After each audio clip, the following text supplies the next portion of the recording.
बिस्मिल्लाहिर्रहमानिर्रहीम। अस्सलाम वालेकुम। मेरा नाम है मुदस्सिर। खुशामदीद helping orange on fire podcast पे। इस पॉडकास्ट में हम ना सिर्फ अपने डिजिटल मार्केटिंग वर्ल्ड के कुछ इन्फ्लुएंसर्स का इंटरव्यू करेंगे, बल्कि उनके बारे में कुछ पर्सनल चीज़ें भी जानेंगे, क्योंकि मुझे लगता है कि यही हमारी असल सेलिब्रिटीज़ हैं। जो शख्स आपको कुछ भी सिखा दे वो आपका उस्ताद होता है। इस बात को बुनियाद बनाकर बहुत से उस्ताद ज़िंदगी में आते हैं, मगर कुछ ही उस्ताद ऐसे होते हैं जो आपकी ज़िंदगी में नक्श छोड़ जाते हैं, जो आपकी ज़िंदगी में एक तब्दीली लेकर आते हैं। आज के गेस्ट एक ऐसे ही उस्ताद हैं जिनके शागिर्द भी अब उस्ताद हैं। उनको अगर मैं डिफ़ाइन करूँगा तो एक लफ्ज़ में ऐसे डिफ़ाइन कर सकता हूँ, he is the most humble person I have seen. उनसे बात करने के बाद आपको ऐसे ही लगेगा कि आपने अपने भाई से बात की है। जिस कैलिबर और जिस स्टैचर पे वो फरीज़ा अंजाम दे रहे हैं, मुझे नहीं लगता कि कोई और शख्स उससे बेहतर कर सकता है। SCBT एक बहुत बड़ा इंस्टीट्यूट जिससे उन्होंने बहुत सारे लोगों की मदद की ऑनलाइन दुनिया में अर्निंग स्टार्ट करने की। मिस्टर तनवीर साहब, इवन दो उनको अपने तारुफ की ज़रूरत नहीं है, मगर हमारी पॉडकास्ट का फॉर्मेट ऐसा होगा जिसमें मेहमान अपने बारे में चंद अल्फाज बोलेंगे। तो तनवीर भाई, अपने बारे में कुछ बताएं। एजुकेशन इंफॉर्मेशन टेक्नोलॉजी में BS, बस जब यूनिवर्सिटी में था तब से ही डिजिटल मार्केटिंग में एंटर हो गया था। SEO करना स्टार्ट कर दी थी, वर्डप्रेस लर्न करना स्टार्ट कर दिया था। वर्डप्रेस से पहले प्रोग्रामिंग में काफ़ी इंटरेस्ट था, और वो इंटरेस्ट पैदा हुआ एक टीचर की वजह से जिन्होंने शुरू में HTML CSS पढ़ाई, और उसके साथ ही हमने PHP के अंदर भी प्रोग्रामिंग स्टार्ट कर दी थी। उस PHP पढ़ने का फ़ायदा ये हुआ कि वर्डप्रेस की जो डेवलपमेंट है और उसकी जो कस्टमाइजेशन है उसके अंदर बहुत हेल्प हुई। और वर्डप्रेस की कस्टमाइजेशन या कस्टम प्रोग्रामिंग में कस्टम डेवलपमेंट की वजह से जो SEO में फ़ायदे होते थे, तो उस वजह से ओवरऑल डिजिटल मार्केटिंग में बहुत ज़्यादा फ़ायदा हुआ। तो उसके बाद 2 यूनिवर्सिटीज़ में पढ़ाई प्रोग्रामिंग, और बस डिजिटल मार्केटिंग तो तकरीबन 2007 से ही कर रहा हूँ, 2006-07 से। और 2019 में अवार्ड विन किया। 2017 में आई स्किल्स, तो नाम चेंज किया बाद में, पहले सिर्फ SCBT के नाम से एक ट्रेनिंग कोर्स था वो स्टार्ट किया। और अब तक उस प्लेटफॉर्म से तकरीबन हम 3,500 के करीब जो बच्चे हैं वो ग्रेजुएट कर चुके हैं। और उनकी जो कम्युलेटिव अर्निंग है तकरीबन, क्योंकि इस वक्त मेरे पास बिल्कुल फ्रेश स्टैट्स नहीं है, तो मेरा एक एस्टीमेट है बेस्ड ऑन प्रीवियस स्टैटिस्टिक्स कि तकरीबन $100 मिलियन उनकी टोटल जो रेवेन्यू है, बल्कि प्रॉफिट आप कह सकते हैं, वो हो गया होगा अब तक। मेरे पास जो स्टैट्स थे वो $50 मिलियन के थे आज से कुछ दिन पहले तक। लेकिन बहरहाल ये जो वेरीफाइड स्टैट्स हैं ये भी बहुत जल्द हम शेयर कर देंगे इंशाल्लाह ताला। तो ये मुख्तसर सा दायरा। बहुत शुक्रिया। Before I start with the questions, we have 4 questions. I'd like to ask one thing. जब आपने स्टार्ट किया तो what made you start on हाँ जी, आपने बताया कि आपके उस्ताद थे, मगर ये SEO और ऑनलाइन में आपको क्या नजर आया, क्योंकि उस टाइम इतना ज्यादा पाकिस्तान में तो पॉपुलर नहीं था ये। बिल्कुल भी पॉपुलर नहीं था, बल्कि दुनिया में ही देखें 2006 में तो यूट्यूब स्टार्ट हुई। मतलब 2006 के अंदर ही गूगल बहुत ज़्यादा चेंज नहीं हुआ था, बहुत ज़्यादा अपडेट नहीं था। आप देख लें कि जब एक सिंगर की डेथ हुई माइकल जैक्सन की, तो उस वक्त गूगल के पास या यूट्यूब के पास वो फिगर्स ही नहीं थे जिनको वो मतलब आगे बढ़ा सके, बिलियंस में जा सके। सर्वर्स नहीं थे ट्रैफिक हैंडल करने के, मतलब इतना ज़्यादा उन्होंने भी प्लान नहीं कर रखा था। तो बहरहाल वो बिल्कुल अर्ली आप कह सकते हैं कि इंफॉर्मेशन टेक्नोलॉजी की तरफ पहला एक स्टेप था। पाकिस्तान में तो खैर बिल्कुल ही बुनियाद पे थी वो चीज़, हेल्प नहीं मिलती थी। गूगल पे भी बहुत लिमिटेड मवाद मौजूद होता था, सीखने के लिए बहुत लिमिटेड कंटेंट था, even on YouTube, even on Google.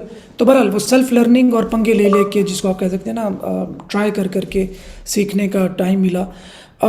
What made me come into this field was actually interest था एक तो, और दूसरा आप समझ लें कि एक बिलीफ था कि खुद पे, और आप समझ लें कि गूगल पे, कि यार गूगल अगर पैसे कह रहा है कि मैं गूगल एडसेंस के ज़रिए पैसे देता हूँ तो वाकई देता होगा, क्योंकि उस ज़माने में धोखे बहुत होते थे। PTC साइट्स, ये कैप्चा वर्क, ये सेल्फ क्लिकिंग और इस तरह के बहुत ज़्यादा काम होते थे। लोगों ने पूरे 100 बंदे बिठाए होते थे अपने पास सेल्फ क्लिकिंग के लिए, कैप्चा का बहुत काम होता था, लोग फ्रॉड बहुत होते थे। तो उस ज़माने में देखें आपके 90% आपके इर्द गिर्द डार्कनेस है और 10% की एक रे ऑफ होप है, तो आप उस पे बिलीव करना आप सोच सकते हैं कितना डिफ़िकल्ट होगा। बट लेटर ऑन वो डिसीजन जो है वो बेहतर अच्छा साबित हुआ और उस बिलीफ ने जो है अल्हम्दुलिल्लाह यहाँ तक पहुँचाया। अल्हम्दुलिल्लाह। चलिए सबसे पहले क्वेश्चन से स्टार्ट करते हैं। तो पहला क्वेश्चन है, ये थोड़ा सा स्ट्रेटजिक क्वेश्चन है, स्टेप बाय स्टेप आपको बताना होगा। वो ये है कि अल्लाह ना करे कभी भी ऐसा हो, पर you just have to start again और आपके पास एक $100 है, तो आप स्टेप बाय स्टेप किस मतलब आज की टेक्नोलॉजी को मद्देनजर रखते हुए, आजकल जो है 2008 का नहीं आज का, तो आप कैसे उसको स्टार्ट करेंगे और क्या करेंगे दोबारा बिजनेस सेटअप बनाने के लिए? Very difficult question actually. मैं करूँगा ये कि सबसे पहले तो अगर मैं बिल्कुल मुझे किसी चीज़ का पता भी नहीं है और मैं बिल्कुल नूब हूँ, तो फिर मैं ऑनलाइन गूगल की हेल्प लूँगा, यूट्यूब की हेल्प लूँगा और अपने ब्रेन को यूज़ करूँगा। यहाँ पे जो चीज़ मेन डिफरेंस क्रिएट करती है ना, लोग तो कहते हैं कि यूट्यूब से हेल्प ली, गूगल से हेल्प ले ली, वो अपना ब्रेन यूज़ नहीं करते। ब्रेन आपका डिफरेंशिएट करके देता है चीज़ों को कि ये सही आपको वाइब्स दे रही है चीज़ या ये चीज़ नहीं दे रही। और उसके बाद मैं आपको कहूँगा कि दुआ, मैं सबसे पहले तो दुआ करूँगा कि या अल्लाह मेरे पास लिमिटेड रिसोर्सेज हैं, तो मैं जो भी करूँ अल्लाह ताला मुझे उसमें कामयाब आपने करना है। तो सबसे पहले दुआ से स्टार्ट करूँगा और उसके बाद किसी भी एक फील्ड में, चाहे वो बीट एसईओ, ब्लॉगिंग, एफिलिएट, कुछ भी एडसेंस, कुछ भी है, किसी भी एक फील्ड के अंदर एंटर हो जाऊँगा और उन रिसोर्सेज को जितना हो सकेगा मैं बचा के रखूँगा। मतलब $100 होगा तो मैं $100 इन्वेस्ट नहीं करूँगा। 1000 की डोमेन ले लूँगा और कंटेंट राइटिंग उस पर खुद करूँगा, ऑफ पेज उसकी खुद करूँगा, जितने भी लवाजमात होंगे वो खुद करूँगा और उन $9000 को मैं $90 को मैं बचा के रखूँगा जितना हो सकेगा, ठीक है। और देन उसको ग्रेजुअली टाइम दूंगा, ठीक है ना। अभी हमारी जनरेशन का मसला ये है कि वो 22-23 साल तालीम में तो स्पेंड कर लेते हैं, 22-23 माह भी किसी एक फील्ड को नहीं दे पाते। ये मेन रीज़न है फेलियर का, ये मेन रीज़न है फ्रस्ट्रेशन का, ये मेन रीज़न है कि पैनिक कर जाने का कि यार पता नहीं मुझे कामयाब होंगे। और दूसरा डाउट, सेल्फ डाउट बहुत ज़्यादा है। हमारे बच्चे को किसी भी मौके पे ये कॉन्फिडेंस नहीं होता कि यार मैं जो कुछ कर रहा हूँ ये ठीक कर रहा हूँ, या जो कुछ मैं मतलब मैं किसी न किसी किनारे लग जाऊँगा। मैंने जितने लोगों को जानता हूँ उनमें एक चीज़ जो कॉमन थी वो था बिलीफ कि यार अल्लाह किसी न किसी किनारे लगा देगा, यार मैं किसी न किसी किनारे लग जाऊँगा।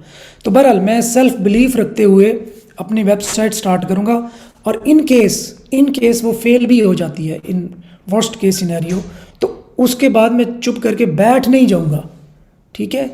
रेजिलियंस शो करूँगा और मैं हार नहीं मानूंगा। उसके बाद मैं बस अपना जो है वो दोबारा से स्टार्ट लूँगा और उस वक्त तक हार नहीं मानूंगा जब तक मैं कामयाब नहीं हो जाता।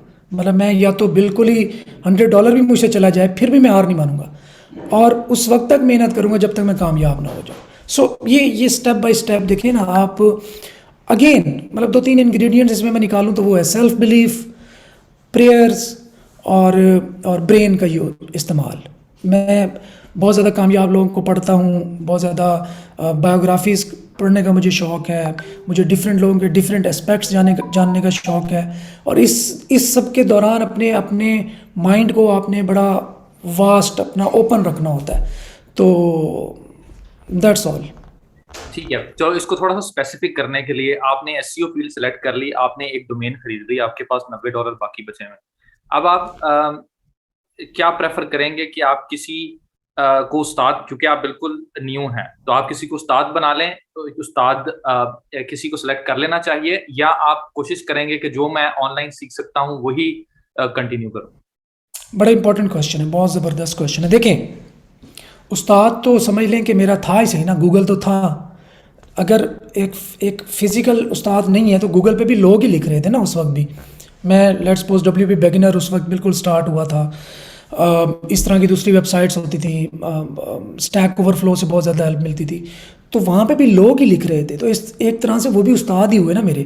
तो अब बात आती है कि मेंटोर ज़रूरी है या नहीं, ये बहुत बड़ी बहस है जो कि अक्सर मुझे सुनने को मिलती है। तो अब आके मुझे जो एक चीज़ फील होती है ना, देखें मेरे जो थॉट्स थे, मेरे जो बिलीव्स थे, वो ओवर द टाइम वो चेंज भी हुए हैं, ठीक है। जो जो मेरा एक्सपोजर बढ़ा है, जो जो मेरा विजन ब्रॉड हुआ है, उसी हिसाब से मेरे बहुत सारे थॉट्स चेंज हुए हैं। उनमें एक थॉट ये भी है कि मेंटोर होना चाहिए या नहीं होना चाहिए। अगर कोई आपको एक मेंटोर मिल जाए और बंदे का पुत्र हो, ठीक है, ख़ानदानी बंदा हो, लोग कहते हैं मेंटोर की खासियत क्या है, मैं कहता हूँ वो ख़ानदानी हो। बड़ी अजीब सी बात है ना, लोग कहते हैं टेक्निकल हो, लोग कहते हैं कामयाब हो, मैं कहता हूँ ख़ानदानी हो। एक एक ख़ानदानी होने वाली सिफत ही एक ऐसी है कि जो आपको कामयाब कर सकती है। बहरहाल, अगर उस वक्त 2007 के अंदर मेरे पास एक मेंटोर होता जो कि टेक्निकली साउंड होता, क्या टेक्निकली साउंड का मतलब यह है, ख़ानदानी हो तो टेक्निकली साउंड होता, मतलब 2015 का जो तनवीर है वो अगर मुझे 2007 में एज अ टीचर मिल जाता, तो जो चीज़ मैंने 3 साल में अचीव की थी उस दौर में, वो चीज़ मैं 6 माह में अचीव कर सकता था। क्योंकि वो जो मेंटोर है, मैं उसके एक्सपीरियंस से फ़ायदा उठाता। मेंटोर क्या करता है, हमारे यहाँ कॉन्सेप्ट अजीब है ना कि उसने पकड़ के आपको कहीं पहुँचाना होता है, नहीं। मेंटोर ने एक रास्ता गुजारा हुआ है, वो कहता है कि भाई मैं इस रास्ते से आया था, इस तरफ मुड़ के देखा था, वो रास्ता बंद है, उस तरफ नहीं जाना। अब अगर मैं सोलो जा रहा हूँ तो मैं उस रास्ते पे जाऊँगा और वो बंद होके वापस आके, अब जो मेरा टाइम लगा उसमें, लेट्स सपोज 1 दिन लगा, अब मेंटोर ने मेरा वो 1 दिन बचा दिया। ये मेंटोर होता है, इससे ज़्यादा मेंटोर का कोई ज़्यादा किरदार नहीं होता, ठीक है। मेंटोर आपका आपका टाइम बचाता है, आपको सीधे रास्ते चला देता है कि यार ये इस तरफ चले जाओ। अब बाकी फिर आपकी अपनी मेहनत है, अपनी लक है, अपना हार्ड वर्क है, अपनी फिर कंसिस्टेंसी है। तो बहरहाल, मतलब मैं मेंटोर अगर होता, मुझे मिल जाता, तो मेरा टाइम बच जाता। जो चीज़ मैं 2017 में मैंने लेट्स सपोज जो बना, वो शायद 2010 में ही वो बन चुका होता। जो बड़े ब्रांड्स में लॉन्च करने से शायद रह गया था विजन ना होने की वजह से, अगर कोई मेंटोर होता कामयाब, तो शायद मैं वो 2010-11 में ही कर चुका होता। तो डेफिनेटली मुझे एज तो मिलता मेंटोर होने से। ठीक है, तो इसका आंसर ये होगा कि यकीनन एक ये, और मैं भी एक बात यही कहना चाहूँगा कि जो आपको रिलैक्सेशन मिलती है एक उस्ताद के होने से, वो एक कमाल की रिलैक्सेशन होती है कि आप उससे बात कर सकते हैं। जैसा कि अगर आपको याद हो, मैंने आपको यहाँ से फ़ोन किया था, एक मसले के ऊपर डिस्कशन की थी, you get someone to talk to, and exactly. और ये बड़ी एक सपोर्टिव बात होती है। ठीक है। दूसरा question, what traits you had in your childhood which helped you to become successful? वो क्या चीजें थी जो आपको सक्सेसफुल होने में कामयाब हुआ? इसमें अल्लाह ताला की मदद है, मगर इसके अलावा जो ह्यूमन ट्रेट्स होते हैं। यार, आई वॉज वेरी परफेक्शनिस्ट, मतलब हर चीज़ को बेहतर से बेहतर से बेहतर से बेहतर करने की जो एक समझ लेना कीड़ा है, वो मैं समझता हूँ कि बहुत हेल्प की उसने। कि लेट्स सपोज मैंने एक वेबसाइट बना ली, मुझे मज़ा नहीं आया, मैंने 2 दिन बाद फिर उसको खोला, फिर उसको पेज कसे उसके, फिर उसको बंद किया, फिर अच्छा जी, अच्छा अब इसने यूँ परफॉर्म किया है, अच्छा ये अगर यूँ हो जाए तो फिर क्या हो। बेहतर से बेहतर की जो तलाश है ना, वो शायद एक चीज़ थी जिसने मुझे आगे ही आगे पुश किया है, जिसने मुझे शायद दूसरे मेरे जैसे लोगों पे प्रायोरिटाइज़ किया है। तो परफेक्शनिस्ट होना ये एक, आप कह सकते हैं कि ट्रेड थी जिसने मुझे यहाँ तक पहुँचने में हेल्प की। बहुत शुक्रिया। अगला सवाल, कि what skill made the most money and how did you learn that? जो आपके करियर में सबसे ज्यादा जिस स्किल ने पैसा बनाया, वो क्या थी और आपने वो कैसे सीखी? यार एसईओ ही नहीं पैसा दिया ना, मतलब मैं तो शुरू से कर ही एक काम रहा हूँ मोस्टली, बाकी पंगे शंगे बहुत किए हैं, लेकिन आप जिसको कह सकते हो कि मेन एक काम वो एसईओ ही किया है मैंने। ब्लॉगिंग ही की है, एडसेंस से बहुत पैसा कमाया है, तो मेन तो यही मेरा एसईओ ही रहा है धंधा शुरू से ही। और यही आपने मतलब एक ही काम को, जो जो लोग जिस तरह करते हैं, मुख्तलिफ बिल्कुल। चीजें ट्राई करना शुरू कर देते हैं, आपने नहीं किया। बट देखो अगेन, ट्राई करने में कोई अर्ज नहीं है, लेकिन आपको मेंटली स्ट्रांग होना चाहिए उस बारे में। देखें, अगर मैं आज लेट्स सपोज 4 साल लगा के, लोग क्या कहते हैं, गूगल की अपडेट आई है, उन्होंने काम ही छोड़ दिया, गूगल एडसेंस का एक अकाउंट डिसेबल हो, उन्होंने काम ही छोड़ दिया। तो इस तरीके से नहीं चलता भाई। देखिए, हर फील्ड के अपने अपने चैलेंजेस हैं। तो ऐसा नहीं है कि आज मेरे लिए लेट्स सपोज एसईओ काम वर्क नहीं कर रहा तो मैं अमेज़ॉन पे चला जाऊँ। डिफरेंस क्या है, मुझे अमेज़ॉन से स्क्रैच से काम करना पड़ेगा ना। मतलब 3-4 साल मैंने इधर लगाए, 3-4 साल फिर मैं उधर लगाऊँ, अच्छा वो वर्क कर रहे ना करे, फिर 3-4 साल फिर मैं ये लगाऊँ। तो इसलिए स्विच करने में मसला नहीं है, लेकिन उसी केस में करें जब आपके पास एक चीज़ वर्क नहीं कर रही। अगर आप उसको, या तो आपने उसको ऑटोमेट कर दिया, लेट्स सपोज मैंने एसईओ को ऑटोमेट कर दिया, मेरी टीम बैठी है, मुझे शाम को एक रिपोर्ट आ जाती है, जी आज हमारे इतना विजिटर्स आए, फ़लाँ साइड से इतना रेवेन्यू आया, फ़लाँ साइड यूँ कर रही है, यूँ कर, दैट्स ऑल। अब मेरे पास टाइम है, मैं दूसरी जगह पे सोच सकता हूँ। लेकिन जब आप स्टार्ट में हैं, जब आप एक चीज़ पे अड़े हुए हैं, तो फिर आप उसको कम से कम 2-1 साल दें। मतलब 2 साल तो मैं मिनिमम कहता हूँ कि अगर आपने एक चीज़ के अंदर अच्छा परफॉर्म करना है तो 2 साल कम से कम उसको दें, देन स्विच करने का सोचें। ठीक है। इससे और पहले स्विच करेंगे तो ज्यादती है। बिल्कुल बिल्कुल सही बात है। और आखिरी सवाल जो आजकल चैनल की वजह से मुझसे भी बड़ा पूछा जा रहा है और मैं उसका सही तरह जवाब नहीं दे पाता। मैं लकी था क्योंकि मैं साथ जॉब कर रहा था, तो मैंने अपने स्ट्रगलिंग दिनों के अंदर गुजारा जॉब से किया था। सवाल ये है कि लोग अक्सर कहते हैं कि हम फील्ड इसलिए छोड़ देते हैं कि हमने अपना घर पालना है। तो अगर हम इसके अंदर एक्सपेरिमेंट्स करते हैं तो हम घर नहीं चला पाते, और उस वजह से we have to do some job, और जॉब के अंदर वो इतने मसरूफ हो जाते हैं या टाइम नहीं मिलता कि वो एसईओ नहीं कंटिन्यू कर पाते। उनके लिए क्या एडवाइस हो गया? बड़ा टफ क्वेश्चन है। देखिए, इसमें चूंकि लोग मेरी बात पे बहुत ज़्यादा मुझ पे काउंट करते हैं और मुझ पे एतमाद करते हैं, तो इस सवाल का जवाब देते हुए मैं बहुत घबराता हूँ, आपको ऑनेस्टली बताऊँ। क्योंकि ये हर किसी के लिए एक ही आंसर हो नहीं सकता। ठीक है, मैं बड़ा इमोशनल होके आंसर तो कर दूं, लेकिन अब एक बंदा जो मुझ पे इतना ज़्यादा एतमाद करता है और वो मेरे कहने पे काम छोड़ देता है या एक काम को ऑप्ट कर लेता है, और उसके जो ग्राउंड रियलिटीज़ थी, उसके जो हालात थे, उसका जो एनवायरनमेंट है, उसके जो चैलेंजेस हैं, वो जाने बगैर, तो ये बहुत ज़्यादा टफ होगा। तो मैं इस बात का जवाब ये देता हूँ कि मैं होता तो मैं क्या करता। मैं आपको अपना तो बता सकता हूँ। अगर आप मुझसे पूछेंगे कि मैं क्या करूँ, तो ये मेरे लिए टफ है, बहुत टफ है। मैं बहुत रिलक्टेंट रहता हूँ इस तरह के क्वेश्चन का जवाब देने में। देखिए, अगर आप जॉब कर रहे हैं, मैं होता तो मैं जॉब छोड़ के ले लेता रिस्क। ठीक है, अब अगेन 2 किस्म के लोग हैं, रिस्क अवॉइडर्स, रिस्क टेकर्स।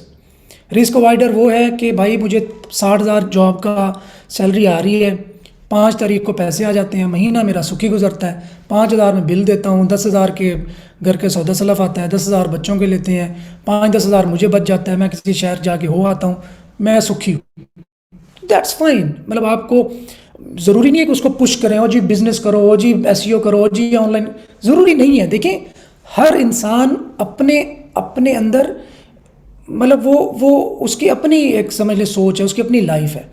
तो आप हर चीज़ हर किसी पे नहीं थोप सकते।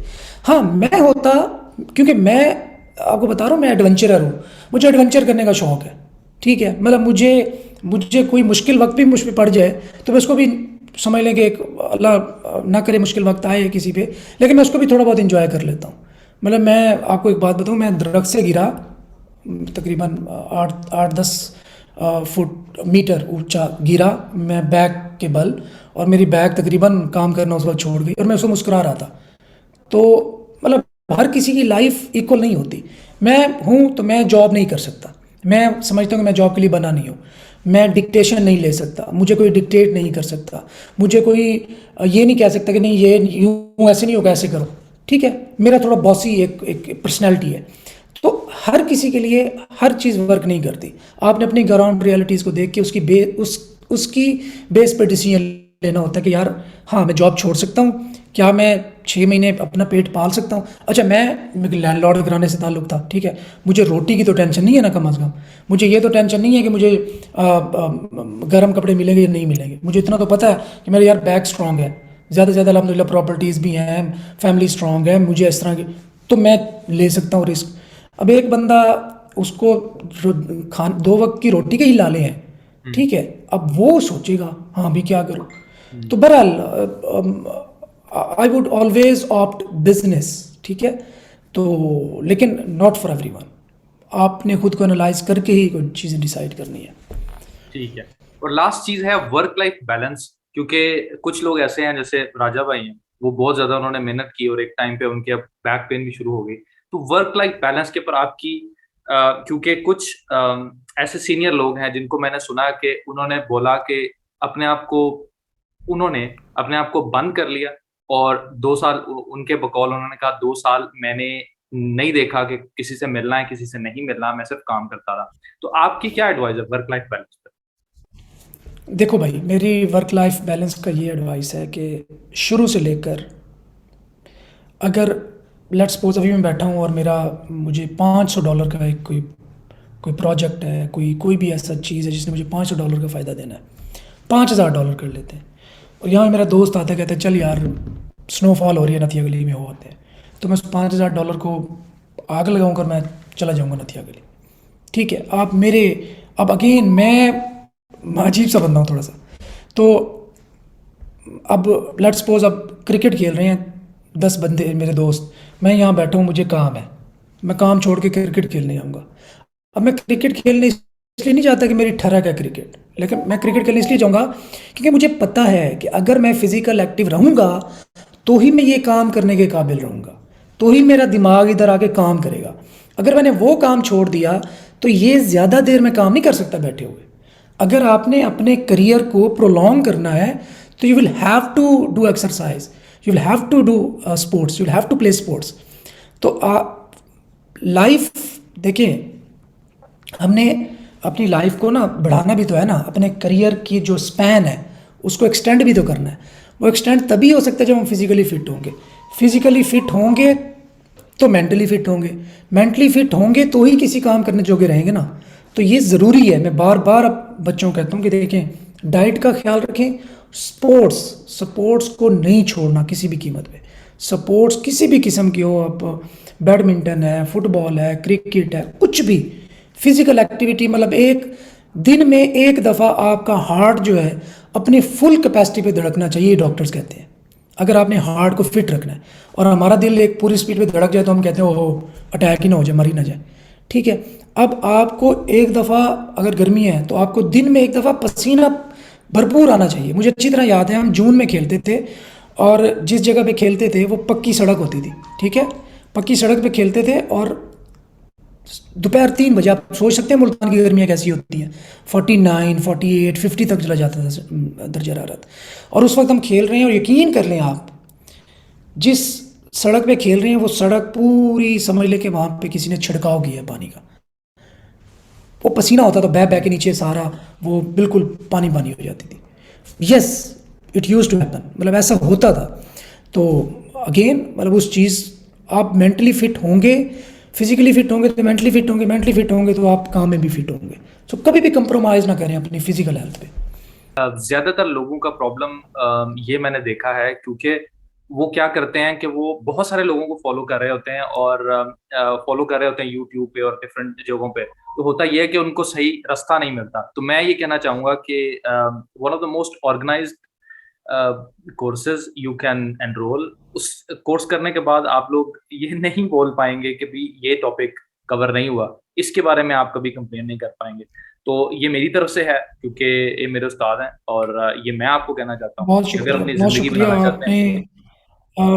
नॉर्मली होता यूँ है कि कुछ स्टूडेंट जो सक्सेसफुल होते हैं ना, वो पब्लिकली ऑन करते हुए बड़े घबराते हैं। तो मेरा बहुत एक समझ लें कि दिल बहुत चौड़ा हो जाता है जब आप जैसे लोग माशाल्लाह कि एक अच्छे लेवल पे पहुंच के फिर भी ऑन करते हैं अपने टीचर्स को। तो ये बड़ी बड़ी बात होती है, and thank you so very much. We should be proud, मतलब ये तो प्राउड होने की बात है, एसोसिएशन ही प्राउड होने की बात है। और जो उस्तादों का एहतराम नहीं करता भाई, वो कामयाब नहीं होता, मैंने यही देखा। And thank you so much for coming and honouring me with this time. बहुत शुक्रिया, it was an honour to be in your show, thank you. Thank you so much.